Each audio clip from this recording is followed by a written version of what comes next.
Dictation start होगी 3 second बाद। Start. सभापति महोदय, आज हमारे देश में जो ऊपर से लेकर नीचे तक शिक्षा दी जा रही है, उसमें व्यवस्था ही एक कारण है जिसकी वजह से शिक्षा का स्तर गिरता जा रहा है।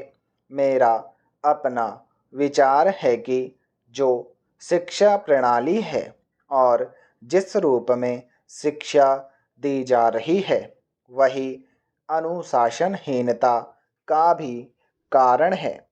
अपने देश और प्रदेश में हर एक की अपनी अपनी भाषा है और वह बालक जो इस देश में पैदा हुआ है, जो अपनी मातृभाषा की गोद में पला है, उसको यदि अपनी मातृभाषा में ही शिक्षा दी जाए तो मेरा विचार है कि शिक्षा का स्तर ठीक हो सकता है।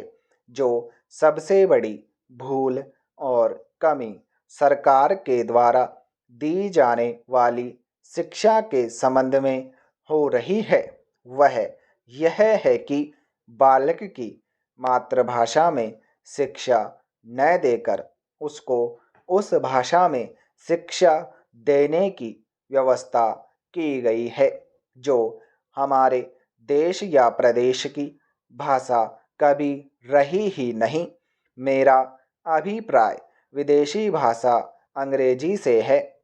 मैं यह मानकर चलता हूँ कि जब से यह भाषा इस देश में आई है, चाहे वह किसी कारण से आई हो, इसे आप भी और इस माननीय सदन के सदस्य भी जानते हैं कि उससे बुरे परिणाम ही निकले हैं। कोई भलाई नहीं हुई है। इस देश को जो हानि हुई है वह किसी से छिपी नहीं है। हम देख रहे हैं कि हमारे यहाँ जितना फैशन बढ़ रहा है और जितनी वेशभूषा बिगड़ रही है, वह सब अंग्रेजी भाषा के ही कारण है। पैरा। जिस समय यहाँ पर अंग्रेजों का राज्य था, प्राय यह देखने को मिलता था कि वे लोग जो विशेष करके किसी न किसी तरह से सरकारी पक्ष के ही होते थे, अंग्रेजों से मिलने के लिए जाते समय अंग्रेजी वेशभूषा का ही प्रयोग करते थे।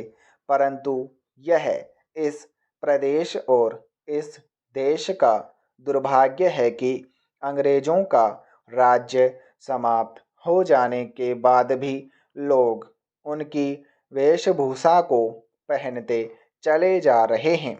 इससे जो प्रभाव हमारे देश के फैशन पर पड़ा, उससे लाभ के बजाय हानि ही हुई है और हो भी रही है। मेरा ऐसा विचार है कि अंग्रेजी वेशभूषा से इस देश को बहुत हानि हुई है।